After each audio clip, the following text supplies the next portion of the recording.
Hi everyone, it's me Jinky and here's another quick and easy recipe. Cook dinner with me! Ngayon nga po ay magluluto tayo ng squid with bell pepper. Alam nyo, karamihan naman po sa luto ng ulam dito ay parehas lang din sa ating. Yun nga lang, ayaw nila ng malasa. So ayan nga po yung mga inihanda kong ingredients. Doon nga po sa may mixture ay naghalo ako ng oyster sauce, light soy sauce, cornstarch at konting tubig. Kung meron po kayo ng cooking wine ay maglagay po kayo. Tapos hinaluan ko na rin po yun ng black pepper. Kapag nga po nagluluto ako ng may soy ay hindi na ako naglalagay ng asin. So simple lang naman po yung pagluluto nito at magigisa nga lang po tayo ng sibuyas at ilalagay yung bawang pagkatapos ay itong bell pepper. At tinakpan ko nga po muna ng 2 minuto para maluto yung bell pepper. Saka ko nga po inilagay itong pusit. At ginisa ko nga po saglit bago ko inilagay yung mixture. Anyway, shout out nga po pala kay Ma'am Mary Rose Aquino from La Union, Juldan De Leon Romero from Bicol. Hello po sa inyo! Sa pagluluto nga po nito ay 2 minuto hanggang 3 lang. Dahil nga pag nasobrahan po ng luto ay para na siyang makunat. Parang yung kakilala mong makunat magbayad ng utang. Hoy, parang ikaw yun.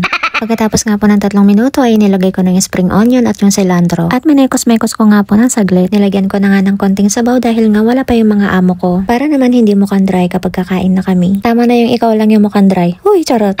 And this is the final look and ready to serve. At every time nga po na magluluto ako ay 3 putahe yung niluluto ko. At ito nga po ay pork adobo pero pahaba yung hiwa. Minsan kailangan mo na lang mag-experiment ng recipe. Nilagyan ko na nga rin po yan ng dried parsley para naman hindi boring tignan. At dito nga po sa panghuli ay hindi mawawala ang gulay. Doon nga po sa 2 ulam ay gumamit na ako ng mantika. Kaya naman dito sa spinach ay naisipan ko na lang na i-blanch. Yung amo ko nga kasing babae ay ayaw niya ng mamantika. Kaya ito nga't pinakuluan ko na lang ng 2 minuto. Pagkatapos nga pakuluan niya na ibabad nyo muna sa malamig na tubig. Para nga po hindi malabsak tignan yung texture. At i-drain nyo nga po muna ng mabuti bago nyo po ilagay sa plato. And dito nga po ay hinaluan ko lang ng light soy sauce. And that's it, another quick idea and ready to serve. Kaya naman hanggang dito na lang and thank you for watching. Please follow for more. Salamat!